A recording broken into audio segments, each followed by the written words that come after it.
As fotos costumam ser tiradas para eternizar momentos felizes, como celebrações e viagens. No entanto, as imagens que você verá hoje escondem histórias sombrias. Muitas dessas fotos capturaram os últimos instantes de pessoas que jamais imaginariam a tragédia que estava prestes a acontecer. Neste vídeo do Labirinto Silencioso, você vai perceber que é preciso ter cuidado ao tirar a próxima selfie, pois ela pode ser a última lembrança que seus entes queridos terão de você.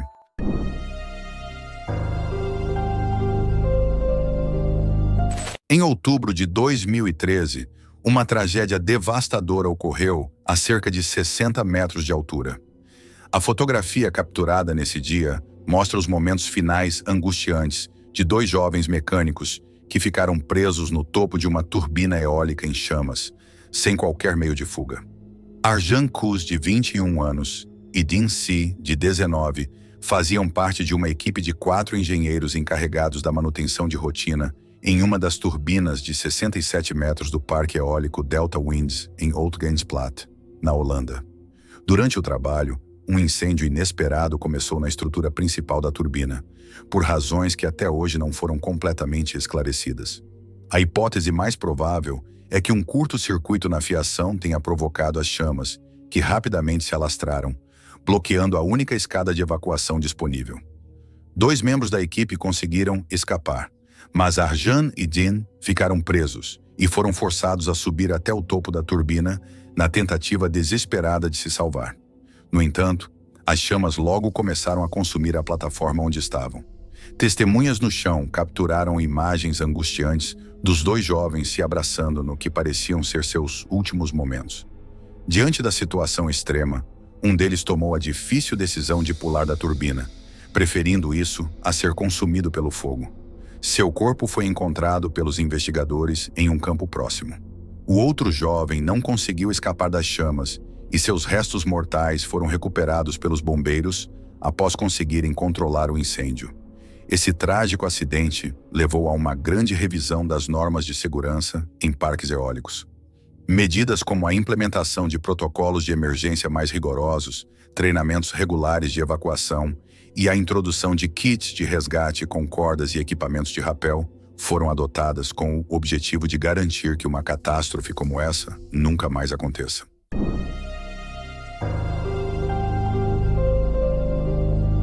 Essa é a fotografia final de Travis.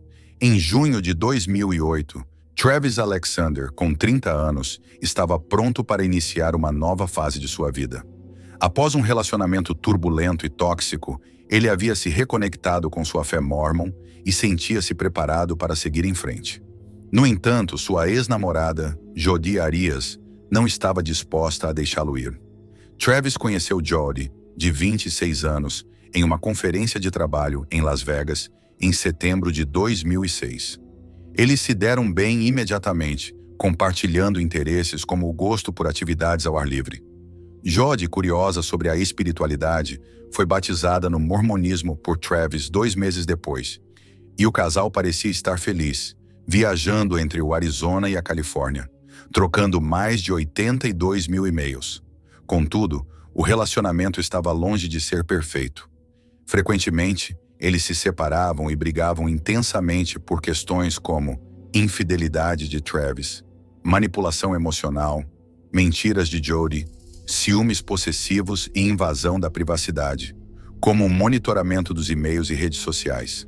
Apesar dessas brigas, eles se reconciliavam frequentemente, o que preocupava os amigos de Travis, especialmente depois de Jodi cortar os pneus de seu carro. Finalmente, em 2008, Travis decidiu terminar definitivamente com Jodi e começou a namorar outra mulher. No dia 4 de junho, Jodi foi à casa de Travis em Mesa, Arizona, onde o casal teve relações sexuais e tirou várias fotos íntimas. Mesmo após o término, durante o banho de Travis, Jodi tirou uma foto final dele com a data e hora registradas como 17 horas e 29 minutos. Poucos momentos depois, ela o atacou violentamente. Jodi atacou Travis com uma faca de maneira frenética, esfaqueando-o pelo menos 27 vezes no corredor, antes de atirar na cabeça dele, matando-o. A expressão no rosto de Travis parecia preocupada e confusa, levando muitos a acreditarem que ele o olhava, talvez para Jody, enquanto ela estava com a faca ou após ela dizer algo ameaçador. Após matá-lo, Jody arrastou o corpo de Travis de volta para o banheiro e tentou destruir a câmera jogando-a na máquina de lavar, antes de seguir para Salt Lake City para uma conferência de trabalho, como se nada tivesse acontecido. No dia seguinte, como Travis não dava notícias há dias, seus amigos, preocupados, entraram na casa dele e encontraram uma cena de crime sangrenta. A investigação rapidamente focou em Jody, que negou qualquer envolvimento, se mostrando angustiada e com o coração partido. No entanto, ela deixou evidências forenses no banheiro, como uma marca de mão ensanguentada, e a polícia conseguiu recuperar fotos incriminatórias com a câmera digital. Quando confrontada com as provas, Jody tentou dar várias explicações, incluindo afirmar que ela e Travis haviam sido atacados por intrusos mascarados e que ela conseguiu escapar. Depois, admitiu ter matado Travis, mas alegou que foi em legítima defesa, pois ele a havia atacado. Jody foi presa em julho de 2008 e acusada do assassinato de Travis, mas o julgamento só ocorreu em 2013. Após um julgamento nulo, ela foi finalmente condenada à prisão perpétua, sem possibilidade de liberdade condicional.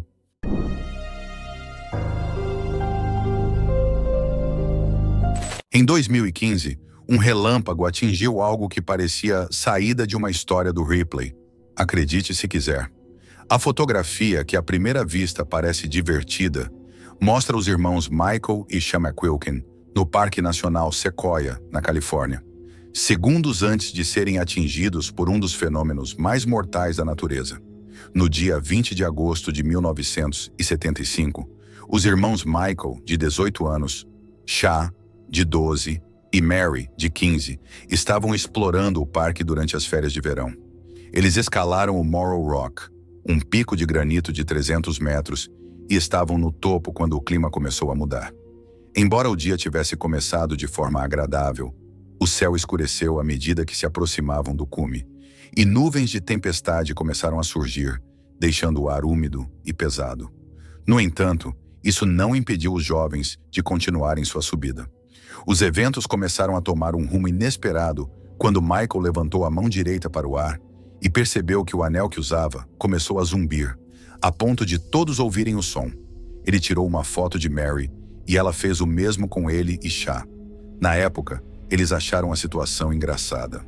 O ar ao redor estava fortemente carregado, algo semelhante ao que acontece com a eletricidade estática quando seu cabelo fica em pé após esfregar um balão na cabeça. Apesar do tom cômico da situação, o fenômeno era mais sério do que pareciam perceber. Na verdade, o que aconteceu foi um sinal claro de que um raio estava prestes a cair.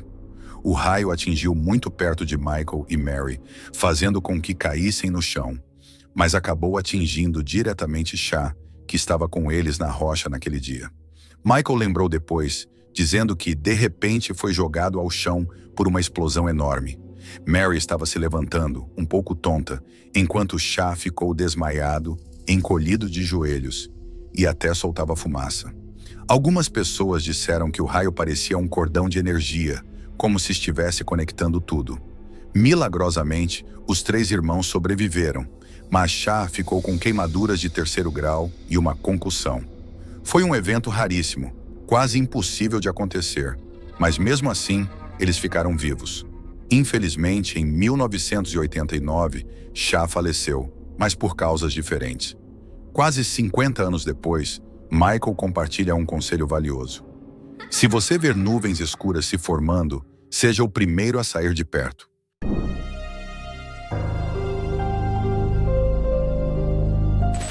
No voo 157 da Aerosucra Columbia, ocorrido em 20 de dezembro de 2016, um desastre inesperado pegou de surpresa pedestres e motociclistas enquanto voltavam para casa, perto do aeroporto de Carreiro, em Porto Coreno, na Colômbia. Eles não imaginavam que um enorme avião Boeing 727-200F da Aerolíneas Colombiana Cargo atravessaria a estrada à sua frente, derrubando cercas e esmagando árvores. A aeronave estava prestes a decolar com uma carga de 200 mil quilos, mas estava sobrecarregada em mais de 1 tonelada, além de seu peso máximo permitido, resultado de uma falha na observância dos regulamentos de segurança. Quando o avião tentou decolar, após acelerar na pista, não conseguiu ganhar altitude e caiu fora da pista, atravessando o perímetro do aeroporto, como registrado em filmagens feitas por pedestres atônitos. Apesar do impacto com árvores e um galpão, o avião não chegou a levantar voo. No entanto, o impacto causou danos significativos, principalmente no trem de pouso da aeronave. Felizmente, ninguém na estrada ficou ferido, mas o acidente evidenciou sérias falhas nos procedimentos de segurança e na falta de profissionalismo. Após o impacto, os flaps da aeronave ficaram danificados e os sistemas hidráulicos apresentaram vazamento de combustível. O avião conseguiu atingir uma altitude de 790 metros, mas então inclinou para a direita antes de cair rapidamente, batendo no solo e explodindo em um incêndio violento a cerca de 6 quilômetros do aeroporto. Dos 6 tripulantes a bordo, 5 morreram no impacto inicial, enquanto um faleceu no hospital e outro sobreviveu. O técnico Diego Amado Rumbis Bravo, mas com ferimentos graves. Diego relatou: "Naquele momento perdi a visão. Tudo ficou escuro e eu só conseguia ver faíscas. Senti os golpes e ouvia muitos barulhos altos que atordoaram meus ouvidos. Todas as memórias passaram pela minha cabeça. Estava chovendo terra por todo lado e naquele momento eu não sabia se estava vivo ou morto." A investigação do acidente na Colômbia apontou várias falhas que contribuíram para a tragédia, incluindo a sobrecarga de carga, erro do piloto, a pista curta, a má tomada de decisões e as condições climáticas quentes e úmidas, que provavelmente reduziram o desempenho da aeronave.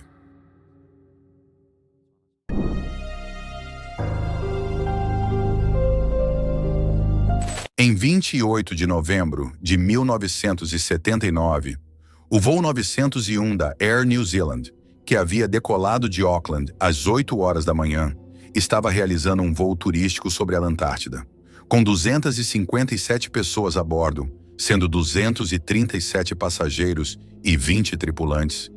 O voo tinha como destino uma parada em Christchurch para reabastecimento antes de retornar a Auckland.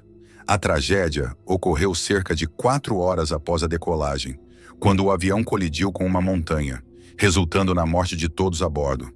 As fotos que foram capturadas pouco antes do acidente, por um passageiro japonês, mostravam uma cena aparentemente tranquila. Nas imagens, era possível ver os passageiros se movimentando dentro da cabine, olhando pela janela, tirando fotos e interagindo uns com os outros. A terceira foto, tirada do ar, mostrava uma paisagem de montanhas nevadas e picos escarpados ao longe. Essas imagens foram provavelmente feitas durante os momentos finais da viagem, que acabaram registrando a tragédia que aconteceria em seguida. O avião, um McDonnell Douglas DC-10, estava sendo pilotado pelo capitão Thomas Jane. A colisão com a montanha aconteceu quando o voo estava a cerca de 5.800 metros de altura. No voo 901 da Air New Zealand, os pilotos, Capitão Collins e o primeiro oficial, Gregory Mark Casson, estavam a caminho de uma experiência única na vida para os passageiros, voando sobre a Antártida e visitando pontos turísticos como a estação de pesquisa McMurdo e o vulcão Monte Arabos. O custo do bilhete era de $359, equivalente a $2.167 nos dias de hoje. Um dos passageiros, Frank Christmas, de 58 anos, estava entre eles, tendo mudado sua reserva para este voo após ouvir sobre a experiência de um amigo. No entanto, as condições climáticas estavam difíceis, com uma visibilidade muito ruim devido a um fenômeno conhecido como apagão, onde a linha do horizonte e o terreno se confundem com o céu nublado, tornando difícil para os pilotos distinguir a altura e o contorno do terreno. Isso levou os pilotos a dependerem exclusivamente dos instrumentos de navegação eletrônica da aeronave. A trajetória de voo havia sido alterada pela Air New Zealand, mas a tripulação não foi devidamente informada sobre essas mudanças. Como resultado, o avião acabou se desviando em direção a uma rota que o levou diretamente em direção ao Monte Arabos, que tem 12.448 pés de altura. Os pilotos, acreditando que ainda estavam sobre a região plana de McMurdo, desceram a 2.000 pés para proporcionar uma melhor visão para os turistas. Essa mudança de coordenadas e a falta de comunicação levaram a aeronave a uma rota fatal. A 12h50, acreditando que estavam voando sobre a área plana, o voo desceu para 1.500 pés e, poucos segundos depois, colidiu cegamente com a lateral do Monte Arabus. A colisão matou todos a bordo, espalhando destroços, combustível de aviação e corpos pela encosta da montanha. Muitos acreditam que a quarta fotografia, capturada por um dos passageiros, foi tirada poucos momentos antes do impacto fatal. Após o trágico acidente do voo 901 da Air New Zealand, a recuperação dos corpos e destroços foi um processo árduo que durou até 9 de dezembro. A identificação das vítimas foi igualmente difícil e demorou semanas, dada a gravidade da colisão e o espalhamento dos restos. Durante esse período, especialistas tentaram montar as peças do quebra-cabeça, investigando as causas do desastre. Inicialmente, a investigação concluiu que o erro do piloto foi a principal causa do acidente. No entanto, uma reavaliação posterior conduzida pelo juiz Peter Mohan revelou detalhes cruciais, como a mudança não comunicada na trajetória de voo, que foi um fator-chave para a tragédia. Além disso, foi constatado que a Air New Zealand havia tentado encobrir seus próprios erros e transferir a culpa para os pilotos, utilizando mentiras e distorções dos fatos. Um fotógrafo que estava a bordo conseguiu capturar os momentos finais do voo 901, incluindo a confusão e os momentos aterrorizantes que marcaram os instantes finais antes do impacto fatal. As imagens revelam o desespero de um sobrevivente olhando pela janela, vendo os destroços, óleo e combustível espalhados enquanto o avião descia em direção ao desastre.